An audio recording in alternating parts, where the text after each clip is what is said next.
Welcome back to the Weekend Warrior Show Recap Podcast. I'm Ty from the Unemployed Architect, sitting down with Ryan Edward Wolf once again. This is like... You got my name right. Just this once. I didn't call you Wolferton, which is what I normally like to throw out there, which I know you're a huge fan of. But anyway, what's been going on? Anything exciting? Oh, I got up this morning. I went to work. I take my break around 10:30. Went to McDonald's. The lady there, the cashier, she recognized my Bob Dylan tattoo. She's like, "Is that Bob Dylan?" I was like, "It is Bob Dylan." So that made me feel really good that she recognized it. Let's check it. Let's check it out. Yeah, sure. So this is it. Here, put it up to the camera there. And, not a lot of people usually say anything about it. So I always get really excited when somebody recognizes it. But, can't get it to focus. No, but... You get the idea. You get the idea. So I was just kind of like, wow, that kind of made my day. And then she started very obviously getting worked up. And apparently it was the 5-year anniversary today of her son's passing. And she named him after Bob Dylan. Oh, wow. So yeah. You never know what the connections are going to be or something like that. I know. Yeah, I was thinking about it all day, actually. Just that's very sad, but yeah, I mean, to just be at the right place at the right time to make a little bit of an impact on somebody's day, that's got to mean something. Well, it probably meant something to her, and it seems like it meant something to you. It seems like you obviously to have a tattoo of and the cheeseburger was good today too. Maybe that was it. It was telling you this is going to be the best cheeseburger you've ever had. I don't think that was it. But it was not bad, but I wouldn't say the best ever. But, and you were just showing me the Alex Gerard and NoRobot's new single. Yeah, NoRobot. Well, so they have a single coming out later in June. I don't know the exact date. I'll try to figure it out and post it in the description. It's the 20-something, but yeah, it's called Let It Go, and I got a little exclusive sneak peek of it, and I showed you, and obviously it sounds terrific. I've had the luck of being able to hear it along the way, kind of, too. Gerard's a great friend. He's been through here a couple times. Yeah, and it's always good to hang out with him, and amazing guitar player. And but anyway, so it was cool because I've heard he sent me some demos before he even got to the studio with this project, and that was one that definitely stood out then even. Right. And then they went to a studio, which I think was their first time going to a studio and doing the big. I just think in general their new EP, it seems like they've really stepped up their game. It's a different sound. It still sounds like NoRobot, but it just sounds like a little bit more. You know what I'm saying? And the guitar solos on that thing are just crazy. Well, that's what I was gonna say with the because I think I heard one iteration before this mix, and they added some extra things in there, some different textures and stuff. Gives it almost a new sound. You're kind of surprised when you hear it. Yeah, because before it had a real kind of, I feel almost country, and their version of country. It didn't really sound like country, but kind of their version of a country song. And then it's now almost got a southerny, has a shins. Yeah, with the sort of reverb vocals, and I just think and the band in general, they just sound so tight. Right. And but that guitar solo. And I worked a little bit on the album, or the single release. The single release art. So that's cool. Yeah, it's nice to collaborate and have the connections, which is what you're pretty much been working on for a long time with your current project, right? Yeah, for sure. So I'm working on a new album. It's coming out in September. Gerard is on a lot of heavily featured on it. Because you heard him play on one of your songs, and you're like, I gotta have him play on almost everyone. Well, it was funny because when I got back to Illinois in January, I met Gerard pretty soon after that, and we kind of just hit it off. Everything he was playing just basically fit with what I was writing. And I think we're really good with that. We have this kind of interesting synergistic balance. Kind of it's vibe. For sure. It's just he has a very like good understanding of what to play depending to on complement your music, especially. Exactly, and that's just like what you want in a great guitar player. And your tattoo, you're a big Dylan guy. I think he's a pretty big Dylan guy he as well. Is, yeah. So I mean, and Nirvana, right? And it was that funny, dude. When we first started like getting to know each other, we were like sending each other songs to like check out or whatever. We both sent the Neutral Milk Hotel song "Little Birds" at the exact same moment. I like Neutral Milk quite a bit. That one album that they have is very, very good. They have I actually really like their debut album too. Like they only have like a couple albums, but they're both solid. Yeah. And but yeah, Gerard is heavily featured on this album. You're featured on this album, which is a different thing for me, because it's like I'm doing a lot of things that I don't normally do. So it's like playing some slide guitar, and then on Any More I'm doing a lot of the volume and wah pedal, but very subtly and very kind of very atmospheric. Yeah, it's more textural than actual.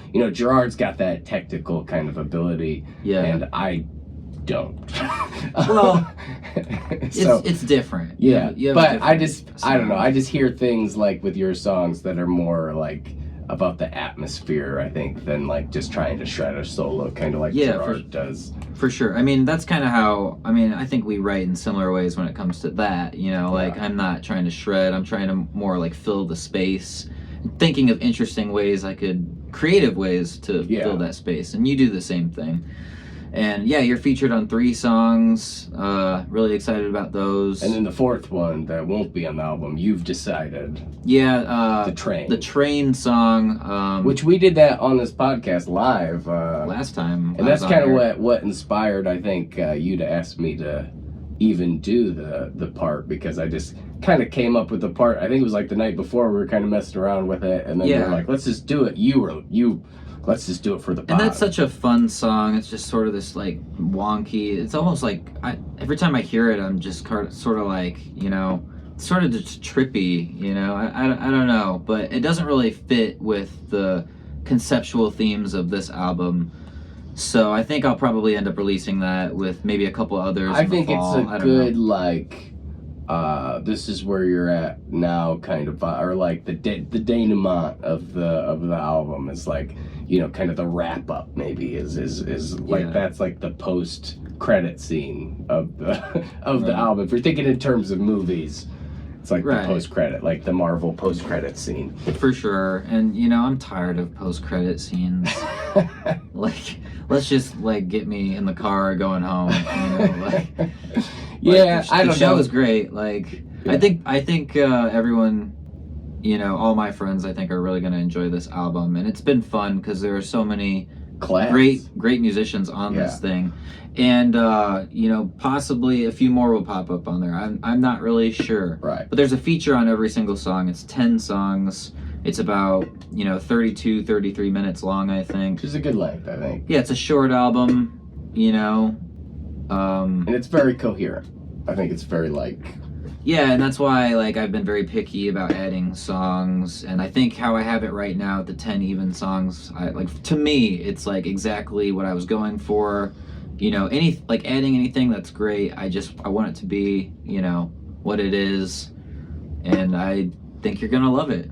And I have been so far, but it's hard to completely judge it until it's completely done, which I think we still got some time on. I think I'll be working on it probably through August, and it has a September release. As of right now, it's September 26th. Right. Which, all things said, subject to change, of course. But I chose that date for a very particular reason, and I think I'm going to stick with it. Right, right. And, but we were talking the other day about how, it's kind of, you get, in the point you're at with recording it, you're kind of excited to show people, it's up to this next level, but it's so hard because it's I'm scared because, I've been working on it since January. Well, you took a break, but... I took a break, that's true. I was living with it for a few months, though. And not living with it, too. It is true. I stopped listening to it. I tried posting it on Facebook. Almost wrote it off completely. I posted it on Facebook. This close. I posted the whole album on Facebook for 20 minutes and then deleted it. I was like, no, I can't do that. I was like, maybe I'll do something with it someday. And then I was going to go in a completely different direction. And, you know, you kind of reminded me, like, Wolf, like, you know. You spent all these time, you got all these features. It's like a great project. The songs are solid. There's like no reason not to release it. And it's like I had all this inspiration because, like, I took that 20-hour train. And as soon as I got off, it was like I had so much I wanted to say. And like, so you were even writing songs that like didn't even make the cut right away. Like you probably wrote like 2 or 3 that were like you thought these were gonna be it, and then you just wrote better ones even.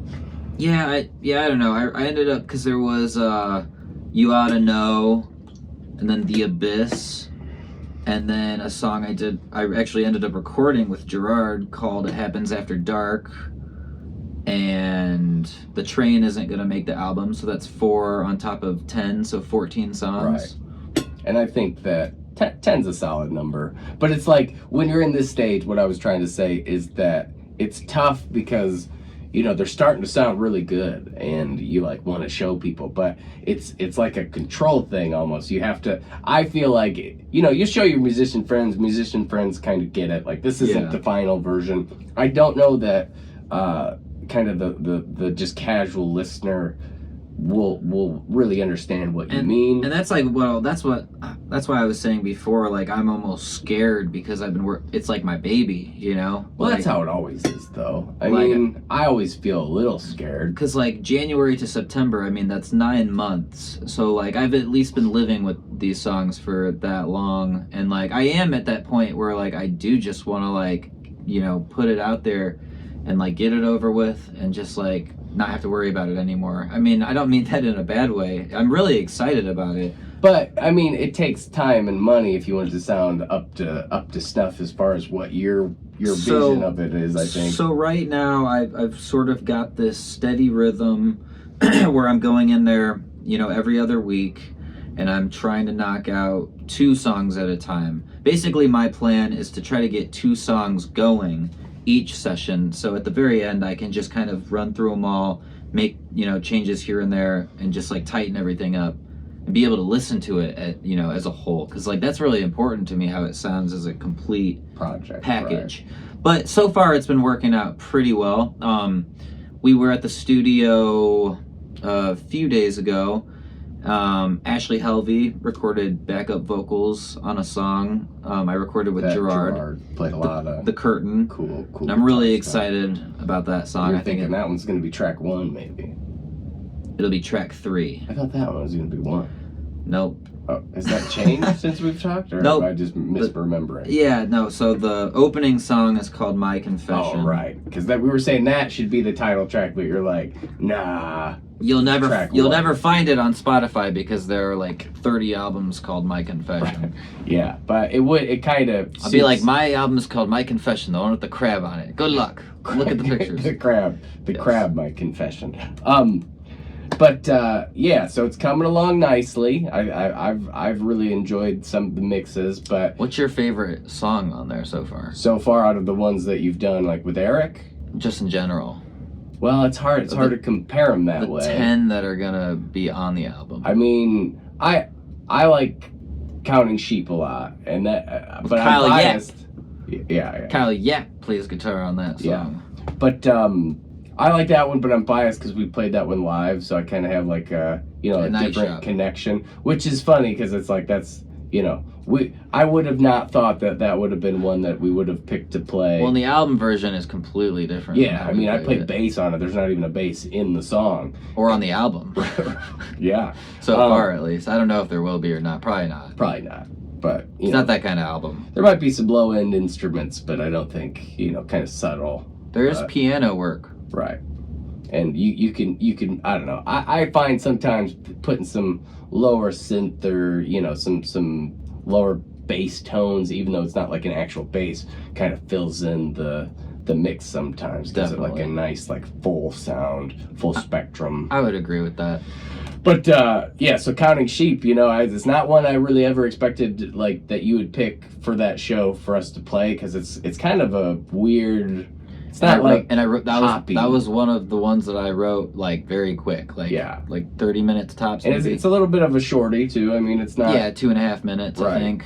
And it's very like, you know, one verse, two verse, with a couple like very hypnotic guitar solos. And for our version, didn't really sound anything like that. But I heard our version was cool though. It was just a different vibe, a different kind of impression of it, a different take. But it would be cool if you learned all the songs, so we could just do a whole song, like if we had to, where you could like have a percussion and bass on. Yeah, I mean, it's only 10 songs. It's doable. It's doable. But we would have to spend a little bit of time, which we haven't been. So exactly.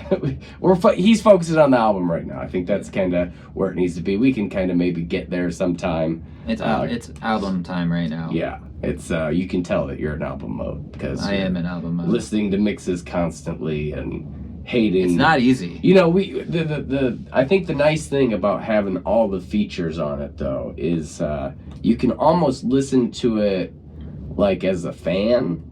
You know, that's kind of when you do all the instruments yourself and you write all the songs, you know, I sometimes feel like I get really like in my head and kind of picky. And well, let me stop you right there real quick, because like I do want to like add, you know, like all the musicians on this album, pretty much all friends of mine too, you know, like I am a fan of all these guys. Like, you know, I'm a fan of you and everybody that's on this thing. And I think the cool thing about it to me is it's like sort of this like sense of community a little bit. It's all these local guys, you know, collaborating together.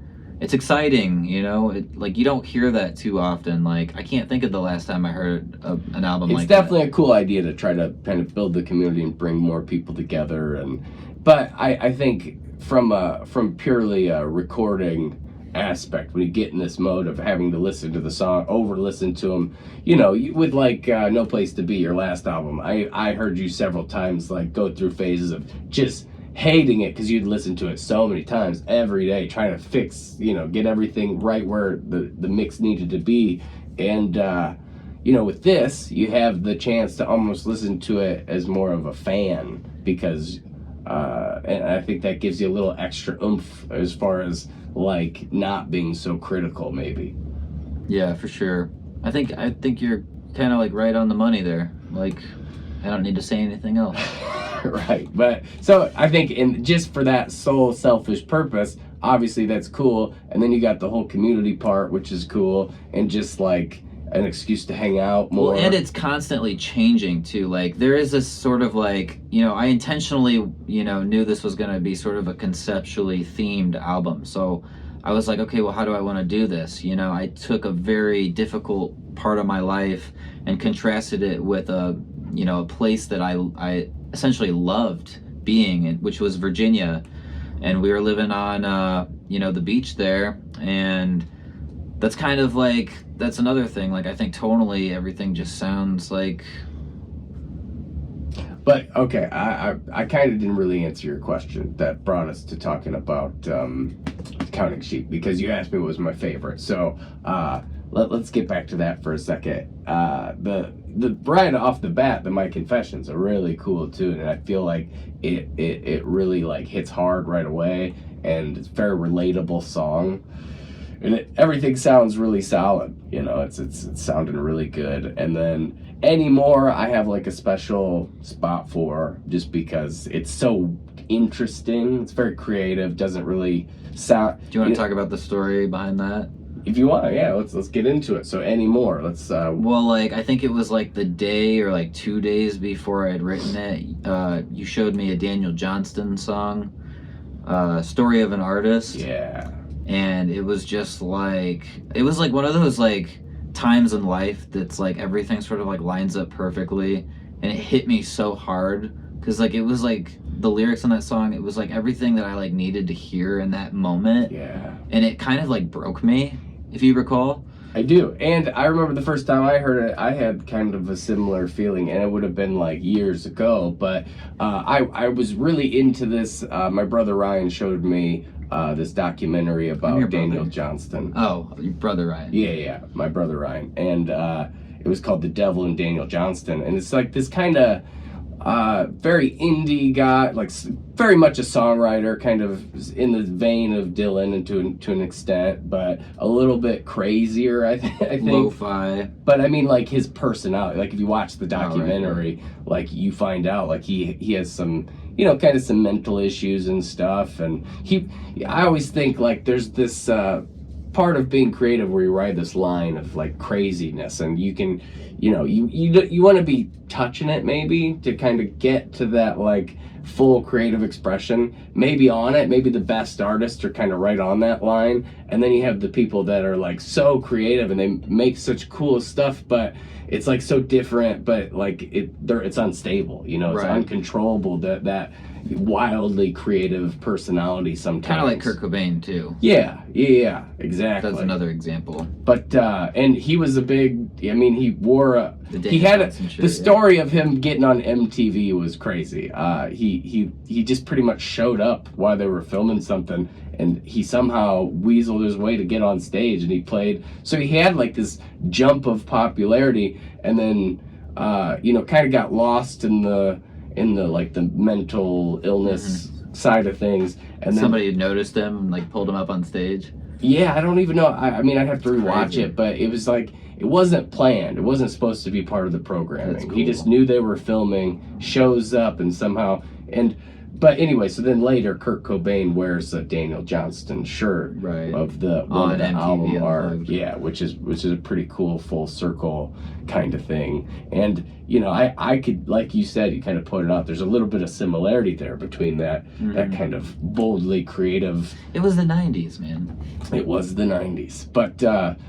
Yeah, so I had a very... Anyway, you should check out that documentary if you're interested in kind of songwriters that maybe go over that line. Because he never really had like a huge mass success or anything. There was some like this, I'm sure this DVD kind of helped with that a little bit. Or I get a DVD. Documentary. Yeah. I watched it on DVD, I guess, the first time. So that's why I said that. But... yeah, so check that out. It has some cool stuff, but one of the songs, the artist, what is it called again? Story of an Artist. Story of an Artist has such a unique record. He did everything like pretty much kind of like you in a lot of ways. He was very, but I mean everything. Did a lot of stuff on tape. Yeah, and he would find ways to record, find ways to make different sounds and videos, all that stuff. He did the artwork too a lot. Like he hand drew a lot of the artwork, and there's still like a lot of. I think you can find a lot of his artwork online, but music videos, and so that's what we were watching was the music video to that, and you know it's just such a emotional song. Like it gets you, even though like it's funny because a lot of times we talk about, you know, trying to get like that perfect sound to an extent, but that song is by no means perfect. But it's perfect in all of its imperfections. Exactly. It sounds exactly like it should the way it is. Like hard and to explain. It wouldn't sound the same if it was not the way it is. Right.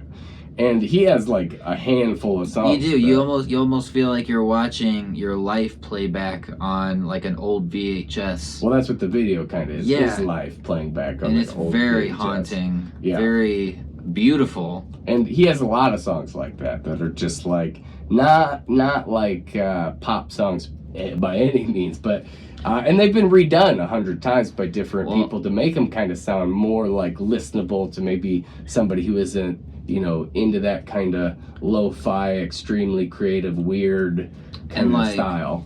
And I found it deeply moving, and which is how that whole Anymore song came about.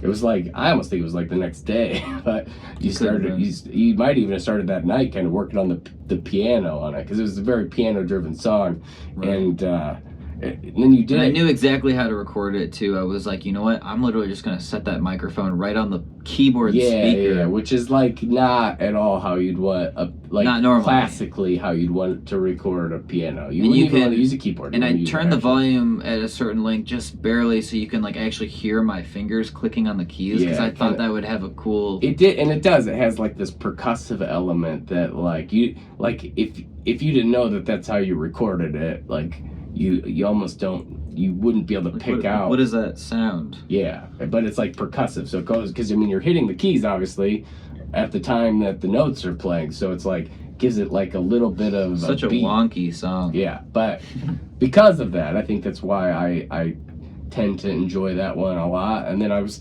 pretty happy that you asked me to feature on that one because. And I'm really glad you did because everything you did, I just felt like really filled in the space that was needed to be filled, and I loved what you did on the guitar there. I appreciate it. Sounds really awesome, especially I've kind of been messing around with like some promotional like videos, like just messing around, seeing what looks good for when I start to roll this thing out, and hearing those like guitars with the contrast of like sort of a dystopian like future looking beach with the waves coming in, it kind of fits like perfectly. It's hard for me to be objective about my parts, and it's kind of funny because we were talking about how having all these features on yours might end up and make you like enjoy this process almost a little bit more because you're not so focused on all your you get to marvel at the people you're playing with's talent. It almost feels like I'm playing with a band a little bit. Well, collectively almost, throughout all of them. But what I'm saying is, like, for me, when I listen to that song, I can't even, like, listen. I'm so dialed into me and my guitar part that, like, it's hard for me to be objective. Same with Rain Clouds is, like, I feel like there are things that I can't see. I just can't see it, you know what I mean? So, like, with Anymore, I think a lot of work needs to be done in my guitar parts, or like I could re-record them. But you're saying that it sounds pretty good. When I was telling you, because it was like one of those things, and I think this tends to be the case more often than I think we realize, where it's like you spend all this time recording it, and then when you listen to it, like you notice all this stuff right off the bat. You're like this, and say you take a few days off from listening to it, and you come back and just casually like listen to it. It like almost sounds different. Like you almost hear it in a different light. And like sometimes you hear it and you listen to it again and again, and you're like, I don't even really like notice those like little mistakes that were bothering me, because like it almost sounds like fine now. Yeah, it's much easier to kind of overlook it if you can take. I mean, I don't think you can ever be completely objective about your own music, but you can definitely be more objective about it and think of it more as a whole song instead of individual. Because I think that's part of the problem when I record stuff is, I'm listening to the parts. I'm not listening to the whole. I can't hear it as a whole. Do you have anything in the works right now? Yeah, I got Digital Soul is going to be releasing June 23rd, I believe, which is a Friday. Maybe the same day, around the same time as Gerard's album. 23rd? Yeah. I think it's June 23rd. So I'm excited about that one. That one's produced by Jeff Easton. Who produced the whole Design to Shine album and Montauk since then, and now he worked on the Digital Soul with me, and it sounds pretty terrific. I've been trying to work with Jeff, but you know how he is. Yeah. Shout out to Jeff. I'm not trying to offend you, Jeff. Yeah, but he goes through phases, I think, with how much he likes recording and stuff. But it's funny because like when I remember like the whole Design to Shine project or whatever, I used to think that was over at Eclipse. It was recorded at Eclipse with Eric. No. See, I didn't know. Oh, okay. You're saying you thought I didn't realize. Was Eric. Yeah, exactly. Jeff was there. So I've recorded with Jeff our first EP, which was called Art Vandalay. We recorded over at Oxide Lounge here in town. And so he engineered that, and then he engineered Design to Shine, which took about 3 years. So about time it came out. Yeah, he was happy. He was happy to be done with recording. I think forever at that point. And I burned him out completely. That's what happened. And I love tonally that album sounds too. Like. Yeah, when I found out, we're back to the objective part. I can't really. I know, but when I found out that Jeff had worked on it, I was like, yeah, well, that's who I want to, make an album with. Like, I love working with Eric. Eric's super cool, and he's really good at what he does. But Jeff has kind of a different kind of mentality. Yeah, it's just different. Yeah, and I think And I have worked with Jeff before. Right, you didn't miss me much, right? Miss me much with him, yeah. He engineered kind of, or mixed it and mastered it and everything. Remixed it, yeah, mastered it. And I think that one turned out really cool. I mean, that's one of my favorites of your release songs, I think. I think that's the only single I've ever released. It's just one song. Can't song. Just do one. Have to. It almost was an EP. I had a whole EP. I know. Remember. I remember very, very specifically. You showed me a bunch of songs at that time. I didn't release anything for 3 years. Huh? I didn't release anything for 3 years. It was like me and Design to Shine. And if you think about it, now it's going to be like a year after No Place to Be. So anyways, sorry. That's a good. I think that's a good kind of. If you're doing a full album, I think that's a good amount. I lost my train of thought. It happens on the train. But so Digital Soul, and I know you have sort of an EP in mind in the near future, possibly. Yeah, I mean, I talk about it all the time, but I just never. Or a double EP, right? It's gonna take so long. It's just so kind of annoying. But well, you'll have help. Yeah, well. We just found another studio that we might end up and do some stuff with too. The place is the Bomb. Yeah, it's called Bomb Site. It is the Bomb. Very cool aesthetic over there. We haven't done anything yet, but you introduced me to Dave, the engineer, last night. Super nice guy. It was funny because we kind of just like went over there at it, sort of like, maybe he's over there. We were playing football in the parking lot. Playing football is probably not the tackle football. Just the two of us in the parking lot. We were having a catch, and that's I think more appropriate as to what we were actually doing. Barely, neither of us are good, but anyway. So except me. Except what? Throw a perfect spiral.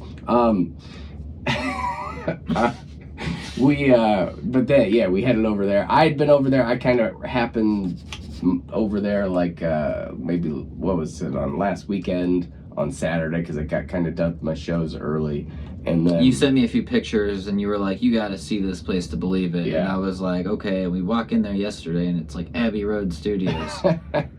Yeah, for real though. It kind of did look like that. It looks pretty epic, but and the guy Dave is a really nice guy. So and it seems like he's very talented. Yeah. He showed us a little bit of his work in the engineering room and it sounded pretty fantastic. So I think to kind of bring us back to the double EP thing. Like, I'm probably going to try to... So I'm working on a song with Eric right now called Wings, which I have a live version of that out, but this is a very epic kind of, full mix version, which I'm really pumped. Which Digital Soul is the same way, so it'll be Digital Soul will be... The Wings song is going to be dope. It's going to be crazy, but it's going to take work, It's going to take more time than I want it to. So I'm thinking... Because the whole concept is the lock and the reel. The lock is all the stuff that's in the studio. So Wings would be on the lock, and Digital Soul would be on the lock. And those are stuff that are really, kind of elaborate mixes. And the reel is just kind of like more of a home studio vibe or like lo-fi kind of stuff. Just me and a guitar for most of it. And so Will Magic Find Me, that was my first single released under TyJon Charlie. That'll be on that. And then there'll be some other kind of more broken down songs. So I'm thinking I'm going to maybe try. Because I think the more you can kind of collaborate with multiple, mixing like at the same time, one will be done and then you'll be, simultaneously working on this one with somebody else and then simultaneously, so to keep the releases coming, that's kind of going to be my mentality, I think, to an extent, to just try to keep getting music out there. Because it is hard for me, especially with all the shows. I mean, this month is crazy. I have 16 shows in 30 days. So It gets kind of hard to find the time to record, but that's like, a big part of what I want to do. I want to release original music, and I don't want it to be, more than 3 months ever between a release from this point on, So it's hard to keep that momentum going, which I know for you can kind of, you're really good about getting good quality stuff on the iPad, and it's just harder for me because I'm not quite as fluid with it. I feel you. So it's like, if I can get Jeff involved as much as he wants to be involved, if I can get the guy over at Bomb Site and then have the Eric stuff too, the goal is just to keep putting it out there and just tell the EP's done, and then, or double EP's done, and then, then I can kind of refocus, but it just seems so far away, right. You're good about the albums because you write a lot of songs and you're good about getting them recorded and stuff like that. But yeah. I have a tougher time. But so it's you write so many songs that it'd almost be a waste just to release a single to an extent. But I do think, you'd keep some momentum going if you did that. You were talking about maybe doing some 3Ps. Yeah, but that could always change. You know how I am. I do, very today much. My mind was already changing. Next album, you're thinking a whole album now again? Well, I don't know about that. But I do know, like, I think I've told you this before, where it's like, when I write songs, I have to almost think of, like, a concept, almost like a movie. Like, you think of the movie idea, and then you have to, like, write the script for it. And I kind of, like, look at it that way. I have to have, like, a concept for me to write, multiple songs to. And I can relate to that, but I just think of it in much smaller scale. It's like I think about that per song. I think of the single song's the movie itself instead of the whole album. Which I tried to think of Design to Shine like that, but I mean, that's like my life story almost. That was stuff I worked on till I was like 26, 20, somewhere, I can't even remember. It's 2015, so however old I would have been in 2015. Yeah, it's got Mighty Vermilion. Right, but I mean, they're not really connected, but they are connected, because those are the songs Those Planes, are... Trains, and Automobiles. Yeah, you got all. Evelyn. But I mean, those are my favorites. Those are a chunk of time that connects them. It's like, from when I started writing songs to my first full-length album, those are a lot of those songs. And then now, I don't really... I think I have a bad taste in my mouth from that experience because of how long it took me. I guess some mints. I'm all right for now. But so how long it took me to do that, and how much momentum I lost, and like in retrospect, hindsight is 2020. It wasn't a good idea to not put anything out. Of course, that was like, I didn't know what I was doing. That was my first big release. I thought you were supposed to probably do it that way. But as I'm, gearing up to release that, I think the whole music industry kind of shifted with the streaming at that kind of point in time. And so I don't know. And I think that the new mentality is, release as many singles as you can, to kind of keep the audience engaged, keep people kind of paying attention, because as soon as you have a gap of time, it's a lot harder to regain people's attention. Sure. Yeah, I definitely get that. But excited about your album. That's going to be September... What were you thinking? I'm thinking September 26th. And the title will be... Working title, maybe? What are you calling it? To be announced. To be announced. All right. TBD. But anyway, I guess it is determined. TBA, all right. Well, as always, good time sitting down, chatting. Good seeing you, man. Yeah, and it'll be a long time until I see you again, probably. But we'll try to have you back in here and, talk more about the process probably a couple times before it comes out. Also, we were talking about Gerard and NoRobot. They got the new album coming out in June. Are they doing the single in June? No, they're releasing the singles now, right? They're starting to roll out the singles now. So My Decline, I believe, comes out tonight at midnight. Oh, wow, yeah. And which today is, when I actually release this, it's going to be a different day. Today's June 8th.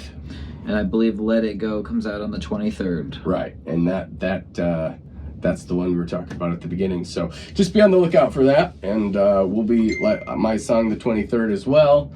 And I think that's pretty much it. Digital Soul, it's coming. Digital Soul, it's coming. Watch out. Heck yeah! Thanks again, Ty. Yeah, all right. As always, appreciate anybody who takes the time to listen, and we will talk to you next time. All right. Later.